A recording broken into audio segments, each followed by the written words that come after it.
Hello mga ka-agri, magandang araw po sa inyong lahat. Welcome sa aking channel. Sa video po na ito mga ka-agri ay isi-share ko sa inyo kung paano kami magtanim ng Bermuda at paano po ito pagkakakitaan. Pero kung bago pa lang po kayo sa aking channel mga ka-agri ay huwag kalimutang i-like, share at subscribe at i-click nyo na din po ang notification bell para sa aking mga susunod na video ay updated po kayo. Step 1 po mga ka-agri ay land preparation. So sa land preparation po mga ka-agri, napakahalaga po na lahat ng mga damo na nasa area na pagtatamnan natin ay matanggal at linisin po natin para nang sa ganon hindi po ito maging kompetensya sa paglago ng ating mga itatanim na Bermuda grass. Kagaya po niyan mga ka-agri, lahat po ng mga damo na nasa area na pagtatamnan po namin ay tatanggalin po natin yan. Step number 2 mga ka-agri, sa pagtatanim ng Bermuda grass ay kailangan patagin natin yung pagtatamnan natin para maganda siya tingnan kung tumubo ng ating mga Bermuda grass. So kagaya nito mga ka-agri ay napatag na po namin. Kagaya po niyan, wala na rin mga damo. So kanina tinanggal na natin yung mga damo at pinatag na namin hanggang dito mga ka-agri. Yan, hanggang dito po. Tapos yung Bermuda grass mga ka-agri na ating itatanim ay andito na, naka-ready na din po. Ito na yung itatanim natin. Ang price nito ngayon ay 150 pesos per square meter. Kaya maganda itong pagkakakitaan mga ka-agri. Patubuin nyo lang po sa bakuran nyo at pwede nyo siyang ibenta online. Sa online namin ito binili. Mura lang. So mabilis itong paramihin mga ka-agri dahil mabilis tumubo ang ating mga Bermuda grass. Mga ka-agri, so step 3 na tayo. So ipapakita ko naman sa inyo kung paano magtanim ng Bermuda. So nandito na yung ating Bermuda mga ka-agri. Yan. Itatanim na po natin ito mga ka-agri. So pag mga ganito mga ka-agri, mga bako-bako, so tatanggalin natin yung mga lupa na hindi pantay. Kasi kailangan pantay siya mga ka-agri para pagtubo ng ating Bermuda ay pantay. Ayan. So isang tips pa mga ka-agri, pag nagtanim tayo nito, kailangan i-press natin. Ito mga ganito mga ka-agri na Bermuda grass na mga naputol. Halimbawa may mga butas pa na hindi nalagyan, ganyan. Tataniman din natin yan. Kagaya nito mga ka-agri. So kung anong shape niya ay gagayahin lang natin. So kagaya niyan, puputulin nyo ito mga ka-agri. Ganyan. Ang Bermuda grass naman mga ka-agri ay ang scientific name nito ay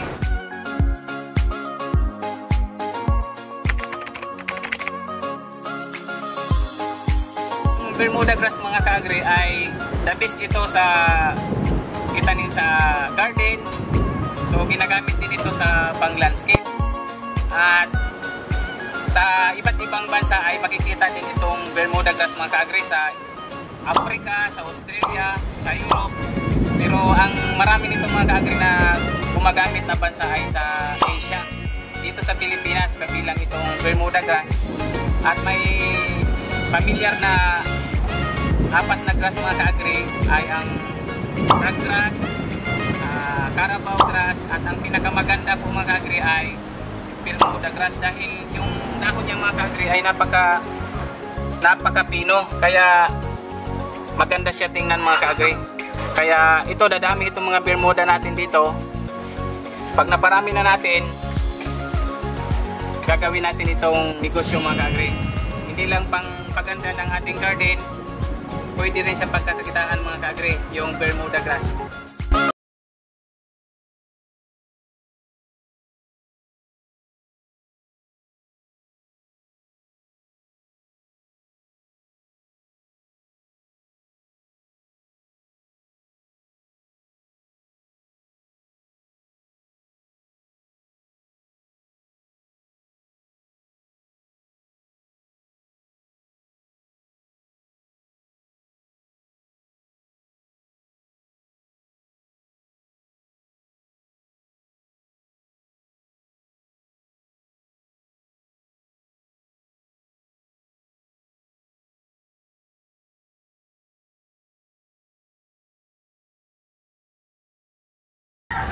Ayun mga ka-agri,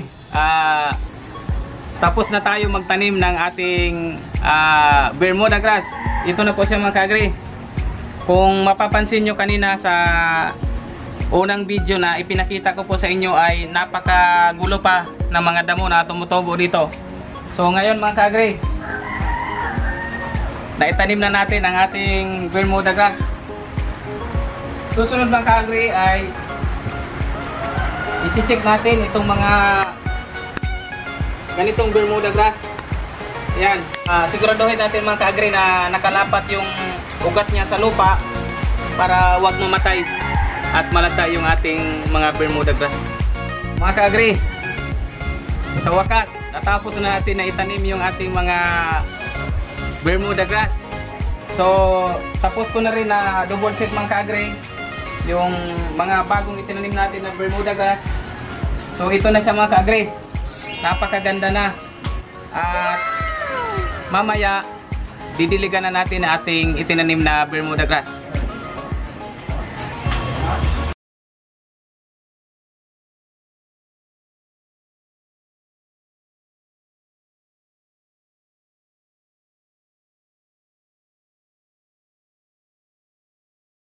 Mga ka-agri, ang pagdidilig ng Bermuda grass, lalo na kung bagong tanim, ay 2 times a day lang po. Pwede nyong diligan siya sa umaga, sa hapon, at sa loob ng 1 linggo mga ka-agri ay pwede na kayong magdilig once a day. At pagkatapos ng mga 30 days nito mga ka-agri ay makikita natin napakalago na nitong mga itinanim natin na Bermuda grass. So mga ka-agri, ito tapos na natin na diligan ang ating bagong tanim na Bermuda grass. Sana sa ating mga ka-agri dyan na mayroong available na mga bakante na lupa or bakante na lote, so itry nyo mga ka-agri na magtanim ng ganito Bermuda grass. Pwede itong pagkakakitaan mga ka-agri. Dahil sa ngayon, napakaraming mga nagpapatayo ng mga bahay. So, pwede kayong kumita sa pagtatanim ng Bermuda grass. So, baka itanong nyo, agriman, paano kami kikita? So, mga ka-agri, kung meron kayong available na 10 square meter na lupa na hindi nyo pa ginagamit, so, pwede kayong magtanim mga ka-agri. At pag malago na mga ka-agri, pwede nyong i-post sa online market or isabi nyo sa inyong mga kaibigan o kakilala. So in demand ito ngayon dahil ginagamit itong pang landscape mga ka-agri sa mga bagong tayo ng mga bahay. So pwede kayong kumita ng 15,000 mga ka-agri sa loob ng mga 2 to 3 months. Pwede nyo nang ibenta yung mga itinanim nyo na Bermuda grass. Kagaya nito sa akin mga ka-agri. So pagkatapos nito ay tataniman ko pa itong kabilang area mga ka-agri. Itong area na ito mga ka-agri ay tataniman ko pa ng Bermuda grass para kung sakaling may bumili sa akin, so pwede kong ibenta.